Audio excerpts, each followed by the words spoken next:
Hello students, welcome to Chem Veda my YouTube channel. और हम start किए हुए हैं मैकेनिज्म ऑफ ऑर्गेनिक रिएक्शंस, और उसी सीरीज़ में आज हमारा नेक्स्ट जो टॉपिक है वो एक बहुत इंपॉर्टेंट रिएक्शन का टॉपिक है जिसके बारे में आज हम डिस्कस करेंगे। लास्ट क्लास के अंदर हमने एल्डोल कंडेंसेशन के बारे में पढ़ा था, और एल्डोल कंडेंसेशन जो थी एक बहुत इंपॉर्टेंट रिएक्शन थी एल्डिहाइड्स की, जिसकी रिक्वायरमेंट ये थी कि एल्डिहाइड के पास बेसिकली अल्फा हाइड्रोजन होना चाहिए, पहली बात। दूसरी बात, रिएक्शन हमें डाइल्यूट एल्कली की प्रेजेंस में करवानी थी, हमें डाइल्यूट NaOH, डाइल्यूट KOH या Na2CO3 इस तरह के बेसिस हमने यूज़ करने थे। लेकिन फिर बात आती है कि जिन जिन रिएक्शंस के अंदर एल्डिहाइड के पास अल्फा हाइड्रोजन नहीं है वो क्या करेंगे। तो आज हम बात करेंगे उन एल्डिहाइड्स के बारे में जिनके पास अल्फा हाइड्रोजन नहीं है, वो किस तरह की रिएक्शन शो करेंगे। बहुत इंपॉर्टेंट रिएक्शन एग्जाम्स में आती है, सभी तरह के एग्जाम्स में आती है, ठीक है। तो उस रिएक्शन का नाम होगा कैनिज़ारो रिएक्शन। कैनिज़ारो रिएक्शन ये बहुत इंपॉर्टेंट रिएक्शन आपकी है, और ये रिएक्शन हमें कब करनी है। पहली बात, जिनके पास अगर एल्डिहाइड के पास एब्सेंस है अल्फा हाइड्रोजन की। ऐसा नहीं है कि जिनके पास अल्फा हाइड्रोजन है वो नहीं कर सकते, करते हैं, बट बहुत कम करते हैं। ज़्यादातर रिएक्शन हम जो करते हैं वो सिर्फ ऐसी एल्डिहाइड्स के लिए करते हैं जिनके पास अल्फा हाइड्रोजन नहीं है। ओके, इसका सबसे बेस्ट एग्जाम्पल जो आपको याद रहेगा, हमें यूज़ भी करना है, दैट इज़ फॉर्मेल्डिहाइड। ये आपका फॉर्मेल्डिहाइड है, इसके पास अल्फा हाइड्रोजन नहीं है। एक दूसरा एग्जाम्पल जो आपके एग्जाम में बहुत काम आता है वो है बेंजल्डिहाइड। बेंजल्डिहाइड के पास भी कोई अल्फा हाइड्रोजन नहीं है। ओके, और भी एग्जाम्पल हो सकते हैं जिसके पास अल्फा हाइड्रोजन नहीं होता है, ठीक है। जैसे फॉर एग्जाम्पल मान लीजिए हम करते हैं कि सी, इसके साथ लगे हुए 3 CH3, यानी ट्राई मिथाइल हो गया ये आपका, और ये CHO। ओके, तो इस तरह के कंपाउंड्स हो सकते हैं जिनके पास अल्फा हाइड्रोजन नहीं है, तो ये सभी आपके कैनिज़ारो रिएक्शन शो करेंगे। दूसरी बात, इनको करवाने के लिए डाइल्यूट बेस से काम नहीं चलेगा। इनको करने के लिए आपको कंसनट्रेटेड NaOH, मतलब अल्कली की बात कर रहे हैं, या KOH आपको यूज़ करना पड़ेगा। जनरली जो कंसंट्रेशन हम लेके चलते हैं वो 50% कंसंट्रेशन बाय मास इनकी होती है। तो अब ये एल्डोल तो करेंगे नहीं, तो ऐसी रिएक्शन में क्या होता है, ये जो कंपाउंड आपके हैं बेटा जी, ये आपके सेल्फ ऑक्सीडाइज और सेल्फ रिड्यूस होते हैं। दैट मीन्स की ऐसी रिएक्शंस को हम बोलते हैं डिसप्रपोर्शनेशन रिएक्शन। ओके, तो ये आपकी डिसप्रपोर्शनेशन रिएक्शंस में आती हैं, जहां पर कंपाउंड्स खुद ही ऑक्सीडाइज हो जाए और खुद ही रिड्यूस हो जाए। तो ये एक एल्डोल कंडेंसेशन नहीं है, ये एक डिसप्रपोर्शनेशन रिएक्शन है, जहां पर एक कंपाउंड खुद ही ऑक्सीडाइज हो रहा है और खुद ही रिड्यूस हो रहा है। ओके, इतना हमें बेसिक से समझना है। उसके बाद जो नेक्स्ट पॉइंट हमारे पास निकल के आएगा, और भी एग्जाम्पल इसके हमारे पास हो सकते थे, बट फिलहाल हम इसी की बात कर रहे हैं कि ये भी 3 तरह की रिएक्शन होती है। जैसे एल्डोल की हमने पढ़ी हुई है कि 3 तरह से वो हो सकती है, 2 तरह से हो सकती है मेनली, तो बट 3 तरह की बात करते हैं कि अगर दोनों के दोनों रिएक्टेंट आपके सेम रिएक्टेंट हैं, मतलब हम सेम एल्डिहाइड यूज़ कर रहे हैं, तो जनरली हम ऐसी रिएक्शंस को कहेंगे सेल्फ कैनिज़ारो रिएक्शंस। अगर आपके डिफरेंट एल्डिहाइड हम यूज़ कर रहे हैं तो हम कहेंगे क्रॉस कैनिज़ारो रिएक्शन। और अगर हम एक ही एल्डिहाइड के अंदर दोनों काम करवा रहे हैं तो उसको हम इंट्रामोलिकुलर कहेंगे। बड़े काम की चीज़ें मैं इस वीडियो के लास्ट में बताऊंगा, तो इसको लास्ट तक देखिए वीडियो को, हो सकता है बीच में भी बता दूं, तो कोई चीज़ ऐसी हो सकती है जो बहुत इंपॉर्टेंट रिएक्शन के लिए पहले शायद आपको ना पता हो। तो इस रिएक्शन को, इस वीडियो को पूरा ध्यान से आराम से देखिएगा, समझ समझ के क्या हो सकता है। ओके, चलिए जी, तो अब हम बात करते हैं प्रोडक्ट की कि इसमें प्रोडक्ट क्या बनेगा, फिर हम उसकी मैकेनिज्म पे आएंगे जैसे हम हर बार करते हैं। तो इसमें एग्जाम्पल हम जो लेके चल रहे हैं, हम बड़ा सा आसान एग्जाम्पल लेके चलेंगे। इन तीनों एग्जाम्पल से हम चूज कर लेते हैं। तो मैं आपको सबसे पहले ये वाला एग्जाम्पल लेके दे रहा हूँ फॉर्मेल्डिहाइड का। तो ये आपके पास हो गया फॉर्मेल्डिहाइड, और ऐसा ऐसा ही हमें एक मॉलिक्यूल और लेना है क्योंकि हम सेल्फ की बात कर रहे हैं। यहाँ हम लेंगे कोई ना कोई बेस जो कि कंसंट्रेटेड होगा, तो हमने यहाँ पे OH नेगेटिव लिख दिया, और ये आपको बना के देगा 2 चीज़ें। एक का होगा इसमें ऑक्सीडेशन और एक का होगा इसमें रिडक्शन। तो जब किसी एल्डिहाइड का रिडक्शन होता है तो वो अल्कोहल बनाता है, और जब ऑक्सीडेशन करते हैं तो कार्बोक्सिलिक एसिड बनाते हैं। ये बात याद रखिएगा कि जब हम किसी एल्डिहाइड का ऑक्सीडेशन करते हैं तो क्या बनता है, कार्बोक्सिलिक एसिड, और रिडक्शन करते हैं तो क्या बनता है, अल्कोहल।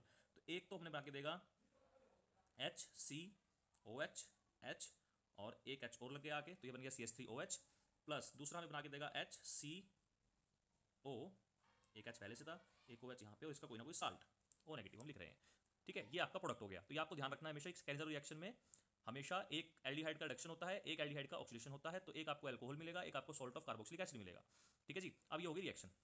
एक एग्जाम्पल और देता हूँ आपको मैं, सेल्फ की कर रहे हैं हम लेते हैं बेंजल्डिहाइड को, तो C6H5CHO हो गया। ओके, इसकी रिएक्शन अगर हम दोबारा C6H5CHO से करते हैं in the presence of some base, और इसको थोड़ा सा हीट भी करेंगे, तो यहाँ से आपको C6H5 पे कोई इफेक्ट नहीं पड़ेगा, लेकिन जो आपका ये CHO है ये कन्वर्ट होगा OH में, मतलब एक H हमने कार्बन को दे दिया, एक H हमने ऑक्सीजन को दे दिया, ये रिडक्शन। साथ में आपको मिलेगा C6H5CO नेगेटिव, तो ये आपका प्रोडक्ट बन गया। ओके, तो आई होप आपको यहाँ तक समझ में आ गया होगा कि हमने किया क्या है।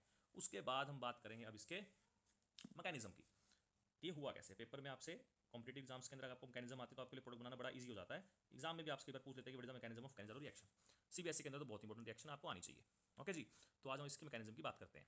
चलिए जी, तो मैकेनिज्म के अंदर क्या करना है, मैकेनिज्म के अंदर इसकी जो मैकेनिज्म बेटा, इसके अंदर हम बेसिकली हम मानते हैं कि it is a hydride transfer reaction. इसकी मैकेनिज्म जरा ध्यान से समझिएगा, बहुत इंपॉर्टेंट है, बहुत काम की चीज़ में बताऊंगा अभी मैं, जिसका आपको सुन के लग रहा है हाँ ये तो कभी पहले सोचा ही नहीं कि ऐसा भी हो सकता है। ओके, तो दो तरह की एक रिएक्शन होती है, इसको हाइड्राइड ट्रांसफर रिएक्शन भी हम बोलते हैं। हाइड्राइड का मीन्स यहाँ पर क्या होगा, H नेगेटिव से होगा, तो हमें H नेगेटिव की बात करनी है। अब होता क्या, देखिए हम स्टेप समझते हैं। मान लीजिए मेरे पास ऐसा कोई एल्डिहाइड है जिसके पास अल्फा हाइड्रोजन नहीं है, ओके, तो हम बात लेते हैं मेरे पास एक अल्फा हाइड्रोजन वाला ना होने वाला एक एल्डिहाइड है, ये मेरे पास RCHO नामक कोई एल्डिहाइड है।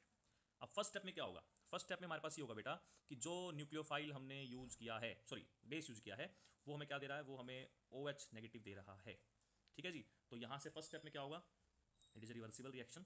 तो यहाँ से क्या होगा, यहाँ से ये होगा कि जो ये इलेक्ट्रॉन है ये यहाँ शिफ्ट होंगे, ठीक है, पाई इलेक्ट्रॉन है तो ये यहाँ शिफ्ट होंगे। जैसे ही यहाँ शिफ्ट होंगे, जो ये OH नेगेटिव आपका है ये आपका न्यूक्लियोफाइल बन के इस कार्बन के पास पहुँचेगा, ठीक है जी। तो प्रोडक्ट क्या बनेगा यहाँ से आपका, ये बनेगा RCO नेगेटिव H और यहाँ लग जाएगा OH, ठीक है जी। यहाँ तक तो बात समझ में आ गई होगी आपको सभी को।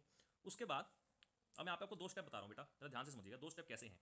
अगर आपका कंसंट्रेशन 50% तक है, ठीक है, अगर आपकी कंसंट्रेशन बेस की हम 50% तक ले रहे हैं तो थोड़ा सा पाथ अलग है, और अगर 50% से ज़्यादा कंसंट्रेटेड है, वेरी हाई कंसंट्रेशन है, तो पाथ थोड़ा सा अलग है, ठीक है। तो पहले मैं इस पाथ के अकॉर्डिंग मैकेनिज्म करवा रहा हूँ, उसके बाद मैं दूसरे पाथ के अकॉर्डिंग भी मैकेनिज्म आपको बताऊंगा, दोनों कर सकते हो आप, गलत कोई सी नहीं होगी आपकी, ओके। तो नेक्स्ट स्टेप में क्या होगा, देखिए नेक्स्ट स्टेप में ये होगा कि हमें जो ये RC, आपको नहीं दिख पा रहा शायद, एक मिनट, तो RCO नेगेटिव बना है, ये H एज इट इज पड़ा है, यहाँ OH पड़ा है, ये जाता है भैया हमारे दूसरे एल्डिहाइड के पास जो कि ये है, ओके जी।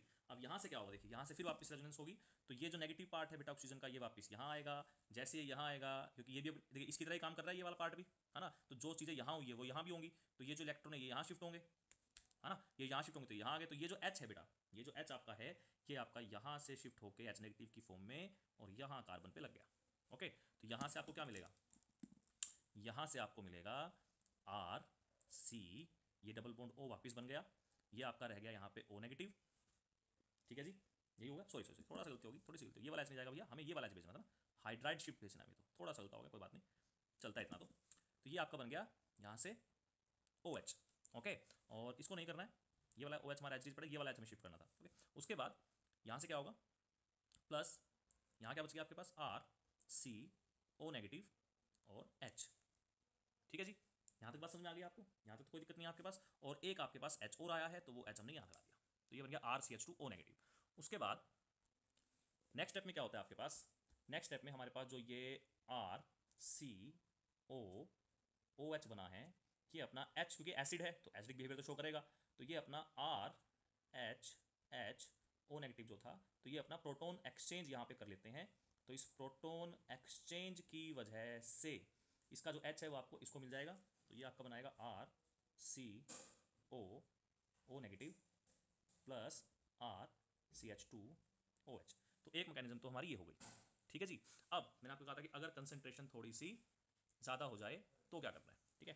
तो अगर हम मान के चलते हैं कि कंसंट्रेशन वेरी हाई, कंसंट्रेशन बहुत ज़्यादा हाई है, तब क्या होता है, देखिए तब ये होता है कि अगर हमारा जो ये RCO नेगेटिव H और OH बना था, क्योंकि बेस की कंसंट्रेशन बहुत ज़्यादा है तो ये यहीं तक नहीं रुकता, एक और H जो OH नेगेटिव जो आपका है ये क्या करता है आपकी बार, ये इस H को भी निकाल के ले जाता है और ये आपके पास रहेगा, ये शिफ्ट हो गया यहाँ से, ये H निकल गया, तो ये आपको कहाँ दे रहा है, ये आपको देगा यहाँ से RCO नेगेटिव, ये H और ये भी आपका O नेगेटिव, डायनाइन आपका बन गया, ओके। ये फर्क आता है बस मैकेनिज्म में, और कोई खास फर्क आपका इतना आता नहीं है। अब नेक्स्ट स्टेप में क्या होगा, उसके बाद नेक्स्ट स्टेप फिर वही है आपका क्या, कि जो ये RCO नेगेटिव, ये O नेगेटिव, ये H जो बना है, ठीक है, ये आपका दूसरे एल्डिहाइड के पास जाएगा जो कि हमारे पास ये है।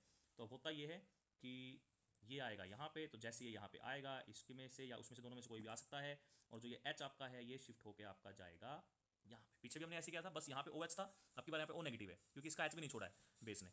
तो नेक्स्ट स्टेप में क्या होगा हमारे पास, नेक्स्ट स्टेप में हमारे पास ये होगा कि RC, ये O नेगेटिव, ये डबल बॉन्ड O आ चुका है, इसमें रेजोनेंस रहेगी तो उसकी वजह से स्टेबल हो जाएगा, प्लस RCO नेगेटिव, एक H ये आ गया है और एक H ये आ गया है।